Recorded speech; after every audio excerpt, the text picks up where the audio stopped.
Hello friends, इस GST news में हम डिस्कस करेंगे कि आप अपना जीएसटी का नंबर किस प्रकार कैंसिल कर सकते हैं। टैक्सील.com के यूट्यूब चैनल पर मैं सीए सतबीर सिंह आपका स्वागत करता हूं। रेगुलर अपडेट के लिए आप हमारे चैनल को सब्सक्राइब करें, नोटिफिकेशन बेल को प्रेस करना ना भूलें ताकि जैसे ही हम कोई नया अपडेट डालें आपके पास इमीडिएटली यह अपडेट पहुंच जाए। फ्रेंड्स, जीएसटी का नंबर कैंसिल किया जा सकता है। इस न्यूज़ में हम स्टडी करेंगे कि कब जीएसटी का रजिस्ट्रेशन नंबर कैंसिल किया जा सकता है, कब जीएसटी का नंबर सस्पेंड किया जाएगा जीएसटी ऑफिसर के द्वारा, यदि जीएसटी का नंबर कैंसिल किया जाता है तो प्रोसीजर क्या होगा, जीएसटी का नंबर कैंसिल करने के बाद आपको कौन सी रिटर्न फाइल करनी है और कब फाइल करनी है, और जीएसटी का नंबर कैंसिल होने पर कौन से फ्रीक्वेंटली आस्क्ड क्वेश्चन है जो नॉर्मली पूछे जाते हैं। फ्रेंड्स, जीएसटी का रजिस्ट्रेशन कैंसिल किया जा सकता है। इसके लिए दो प्रोसीजर हैं। पहला तो है कि यदि रजिस्टर्ड व्यक्ति जिसने कि रजिस्ट्रेशन अप्लाई किया था वो वॉलंटरी कैंसिल करना चाहता है,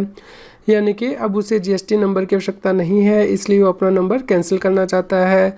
मान लीजिए टैक्स पेयर की डेथ हो जाती है तो उसका लीगल हेयर कैंसिलेशन के लिए अप्लाई कर सकता है।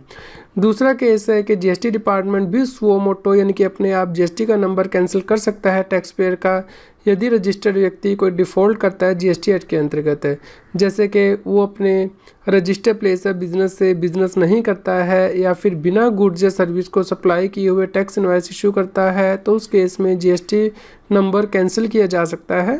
फ्रेंड्स, इस न्यूज़ में हम डिस्कस करेंगे कि यदि व्यक्ति वॉलंटरी अपना रजिस्ट्रेशन नंबर कैंसिल करवाना चाहता है तो उसके लिए क्या प्रोसीजर है। फ्रेंड्स, जीएसटी का नंबर कैंसिल किया जा सकता है यदि बिजनेस डिसकंटिन्यू कर दिया गया है, जैसे कि ट्रांसफ़र कर दिया गया है फुल्ली टू अदर पर्सन, जैसे कि प्रोप्राइटरी की डेथ हो जाती है तो उस केस में किसी और व्यक्ति को बिज़नेस ट्रांसफ़र कर दिया जाता है, या फिर बिज़नेस अमलगामेट हो जाता है, दूसरी कंपनी के साथ मर्ज कर दिया जाता है, या कोई पोर्शन बिजनेस का डीमर्ज कर दिया जाता है, या फिर अदरवाइज डिस्पोज ऑफ कर दिया जाता है, तो उस केस में जीएसटी का नंबर कैंसिल करवाया जा सकता है।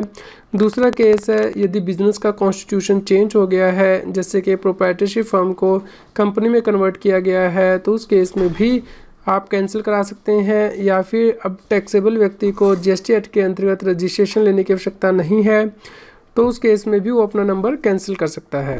फ्रेंड्स, मान लीजिए कोई व्यक्ति जीएसटी एक्ट के अंदर टैक्सेबल सप्लाई करता है, लेकिन उसके बाद गवर्नमेंट नोटिफिकेशन जारी कर देती है और उस गुड्स को एग्जम्प्ट कर देती है जीएसटी से, तो उस केस में व्यक्ति को जीएसटी के नंबर की आवश्यकता नहीं है, इसलिए वो कैंसिलेशन के लिए अप्लाई कर सकता है। फ्रेंड्स, अब हम समझ लेते हैं कि यदि व्यक्ति जीएसटी का रजिस्ट्रेशन कैंसिल करना चाहता है तो उसके लिए क्या प्रोसीजर है। फ्रेंड्स, जैसे ही जीएसटी एक्ट के अंतर्गत रजिस्टर्ड व्यक्ति कैंसिलेशन के लिए अप्लाई करेगा तो उसका रजिस्ट्रेशन सबसे पहले सस्पेंड कर दिया जाएगा।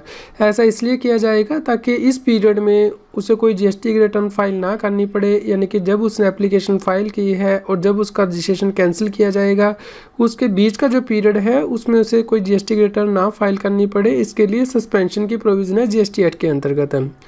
लेकिन इसके लिए देखा जाएगा कि व्यक्ति ने कैंसिलेशन के लिए एप्लीकेशन कब सबमिट की है, या फिर वो किस डेट से जीएसटी का रजिस्ट्रेशन कैंसिल कराना चाहता है। इन दोनों में से जो भी डेट बाद में होगी उस डेट से सस्पेंशन लागू होगा। सस्पेंशन करने का बेनिफिट ये होगा कि जो रजिस्टर्ड व्यक्ति है वो इस पीरियड के अंदर कोई टैक्सेबल सप्लाई नहीं कर सकता है और ना ही उसे कोई जीएसटी की रिटर्न फाइल करने की आवश्यकता होती है। इस प्रकार फ्रेंड्स, यदि कोई व्यक्ति बिजनेस नहीं कर रहा है तो आप इमीडिएटली इसकी कैंसिलेशन का अप्लाई कर दीजिए ताकि जीएसटी की रिटर्न नहीं भरने की वजह से जो उसको लेट फीस लगती थी वो ना लगे, क्योंकि इस केस में उसे जीएसटी की रिटर्न भरने की आवश्यकता नहीं पड़ती है यदि उसका रजिस्ट्रेशन सस्पेंड कर दिया जाता है। इसके साथ ही फ्रेंड्स, आपको ये समझना है कि जैसे ही आप एप्लीकेशन फाइल कर देते हैं कैंसिलेशन के लिए तो उसका क्या इफ़ेक्ट होता है। इसके लिए सीबीआईसी ने भी क्लैरिफाई किया है कि जैसे ही एप्लीकेशन सबमिट कर दी जाती है जीएसटी का रजिस्ट्रेशन कैंसिल करने के लिए, तो उस केस में व्यक्ति को कोई रिटर्न नहीं फाइल करनी है। जब उसका रजिस्ट्रेशन कैंसिल हो जाएगा उसके बाद उसे सिर्फ एक ही रिटर्न फाइल करनी है, जिसे कि हम फाइनल रिटर्न कहते हैं, जो कि जीएसटी 10 में फाइल करनी होती है।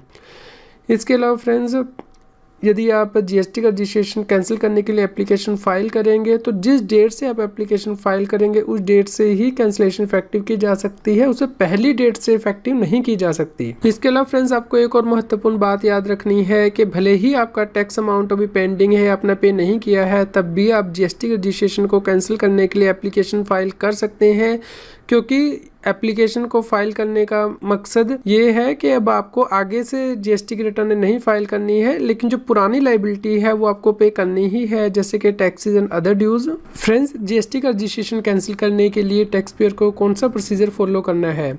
इसके लिए टैक्स पेयर को जीएसटी पोर्टल पर GST REG 16 फॉर्म फाइल करना होता है। यह फॉर्म उसे 30 डेज़ के अंदर फाइल करना है। जैसे ही कैंसिलेशन के लिए इवेंट अक्कर होता है, मान लीजिए प्रोप्राइटर की डेथ हो जाती है, तो उस केस में 30 दिन के अंदर यह फॉर्म जीएसटी पोर्टल पर फाइल करना है।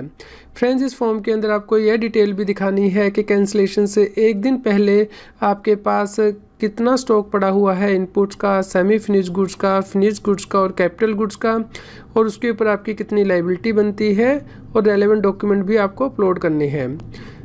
इसके बाद जीएसटी ऑफिसर 30 दिन के अंदर ऑर्डर पास करेगा कैंसिलेशन के लिए। लेकिन यहाँ पे आपको ध्यान रखना है कि यहाँ पे ये ज़रूरी नहीं है कि जब आप ये कैंसिलेशन के लिए फॉर्म फाइल कर रहे हैं तो उस वक्त आपकी जो लाइबिलिटी बनती है स्टॉक के ऊपर वो आप इमीडिएटली पे करें। यह लाइबिलिटी आप फाइनल रिटर्न को फाइल करते हुए भी पे कर सकते हैं, यानी कि जीएसटी 10 में। लेकिन फ्रेंड्स, यदि आप जीएसटी के रजिस्ट्रेशन कैंसिल करते हुए जब एप्लीकेशन फाइल करेंगे उस वक्त ये लाइबिलिटी यहाँ पे दिखा देते हैं और पे कर देते हैं, तो जब आप जीएसटी 10 फाइल करेंगे इनकी फाइनल रिटर्न, उस वक्त आपने यहाँ पे जो लाइबिलिटी पे की है वो एडजस्टमेंट के लिए उपलब्ध हो जाएगी। फ्रेंड्स, अब हम स्टडी कर लेते हैं कि आपको जीएसटी पोर्टल पर कैंसिलेशन के लिए कहाँ पे अप्लाई करना है। इसके लिए आपको जीएसटी पोर्टल पर लॉगिन करना है, उसके बाद सर्विस टाइम में जाना है, रजिस्ट्रेशन में जाना है, वहाँ पे application for cancellation of registration पर क्लिक करना है और एप्लीकेशन को फाइल करना है। फ्रेंड, जब आप जीएसटी के रजिस्ट्रेशन कैंसिल करेंगे तो आपको रीज़न भी वहाँ पे चूज़ करने हैं कि आप क्यों कैंसिल कराना चाहते हैं, जैसे कि change in constitution of business leading to change in PAN number, cease to be liable to pay tax, discontinuous of business, closure of business, other transfer of business on count of amalgamation, merger, demerger, sale, lease, otherwise death of sole proprietor. इसके बाद friends, आपको date choose करनी है कि आप GST का registration किस date से कैंसिल कराना चाहते हैं, यानी कि date from which registration is sought to be cancelled. इसके साथ ही फ्रेंड्स, आप जिस दिन से जीएसटी रजिस्ट्रेशन कैंसिल कराना चाहते हैं उससे एक दिन पहले आपके पास जो स्टॉक पड़ा है उसके ऊपर आपको टैक्स भी पे करना है, यानी कि इनपुट एज क्रेडिट और tax payable which every higher. यहाँ पे आपको उसकी डिटेल एंटर करनी है इनपुट्स पर, सेमी फिनिश गुड्स और कैपिटल गुड्स पर, जो कि हम आगे डिस्कस भी करेंगे। फ्रेंड्स, उसके बाद आपको इस टैक्स को पे करना है।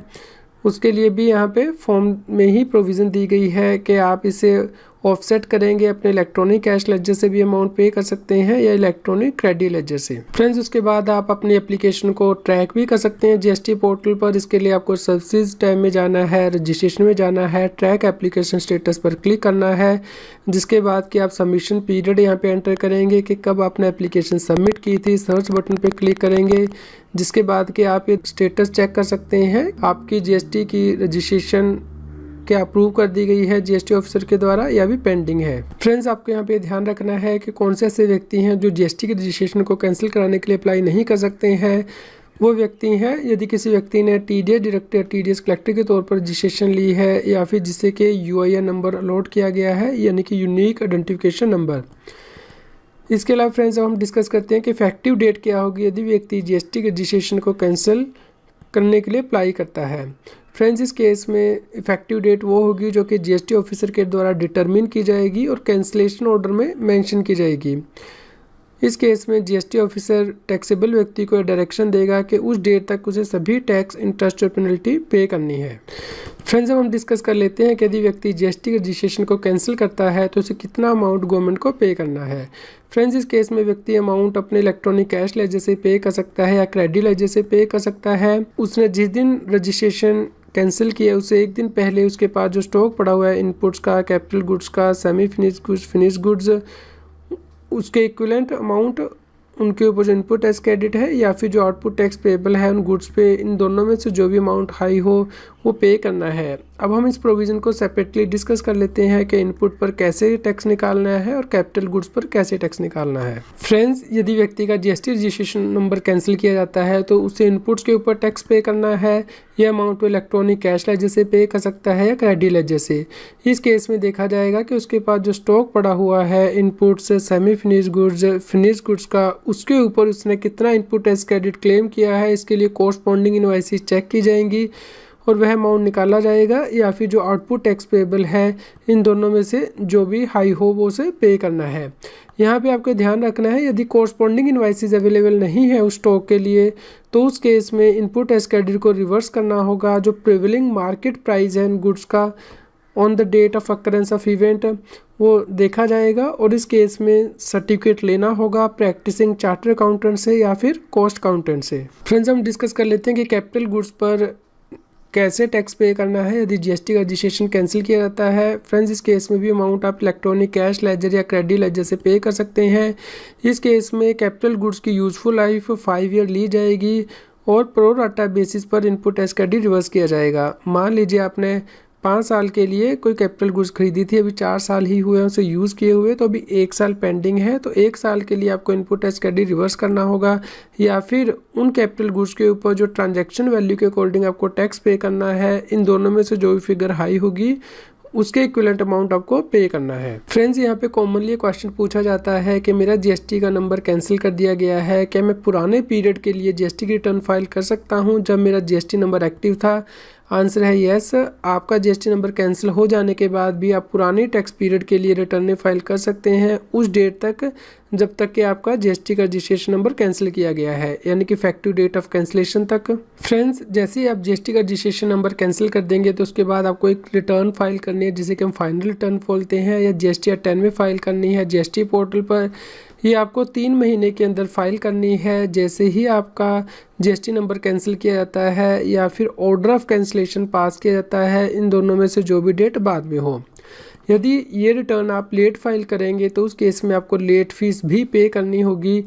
इस केस में अमाउंट ऑफ लेट फीस कितनी होगी इस बात पे डिपेंड करेगा कि आपने कितने दिनों का डिफ़ॉल्ट किया है, यानी कि 200 rupees per day, 100 rupees CGST act के अंतर्गत और 100 रुपीज़ SGST एक्ट के अंतर्गत, या फिर 5000 रुपीज़ CGST एक्ट और 5000 रुपीज़ SGST एक्ट के अंतर्गत, यानी कि मैक्सिमम 10,000 रुपीज़। इन दोनों में से जो भी अमाउंट लो हो। फ्रेंड्स, जीएसटी पोर्टल पर आपको फाइनल रिटर्न फाइल करनी है जीएसटी नंबर कैंसिल हो जाने के बाद।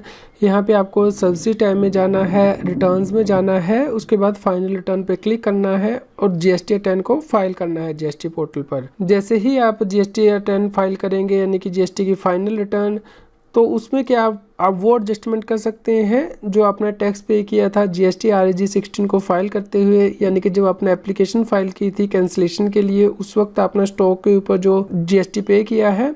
आंसर है जी हाँ।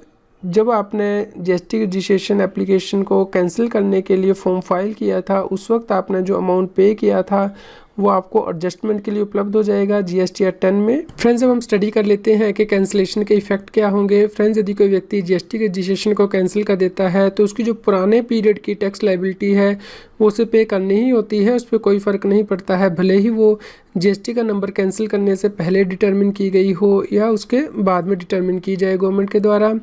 इसके साथ ही आपको यहाँ पे ये भी ध्यान रखना है कि यदि SGST एक्ट के अंतर्गत या UTGST एक्ट के अंतर्गत रजिस्ट्रेशन कैंसिल कर दी जाती है तो वो CGST एक्ट के अंतर्गत भी कैंसिल हुई मानी जाती है।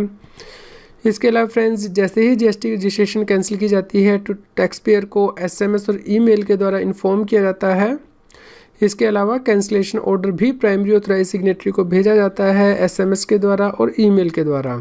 इसके अलावा फ्रेंड्स, जैसे ही जीएसटी का रजिस्ट्रेशन नंबर कैंसिल कर दिया जाता है तो कैंसिल होने के बाद के पीरियड के लिए वो कोई रिटर्न फाइल नहीं कर सकता, लेकिन कैंसिलेशन से पहले जब उसका जीएसटी नंबर एक्टिव था उस पीरियड के लिए वो जीएसटी पोर्टल पर अपनी रिटर्न फाइल कर सकता है। फ्रेंड्स, आपको आज की न्यूज़ कैसी लगी कृपया लाइक कीजिए और अधिक से अधिक लोगों तक शेयर कीजिए ताकि सभी लोगों तक ये जानकारी पहुँच पाए कि जीएसटी नंबर किस प्रकार कैंसिल करना है, जीएसटी नंबर कब सस्पेंड किया जाएगा जीएसटी ऑफिसर के द्वारा, जीएसटी नंबर को कैंसिल करने के लिए क्या प्रोसीजर है, जीएसटी नंबर कैंसिल होने के बाद रिटर्न कौन सी फाइल करनी है और कब फाइल करनी है, और फ्रिक्वेंटली क्वेश्चन क्या है यदि जीएसटी का नंबर कैंसिल किया जाता है। फ्रेंड्स, अब आप मेरे चैनल CS सतबीर सिंह की मेंबरशिप को ज्वाइन कर सकते हैं, जिससे कि जो एक्सक्लूसिव वीडियोज़ हैं सिर्फ मेंबर्स के लिए, income tax, GST, finance, it extra पर उन्हें रेफ़र कर सकते हैं। फ्रेंड, जिन लोगों ने CS सतबीर सिंह चैनल की मेंबरशिप ली है उनके लिए मेंबर्स ओनली वीडियो का लिंक इस न्यूज़ की वीडियो डिस्क्रिप्शन में भी दिया गया है और सेपरेट से प्लेलिस्ट भी दी गई है, आप वहां जाके ये वीडियो देख सकते हैं।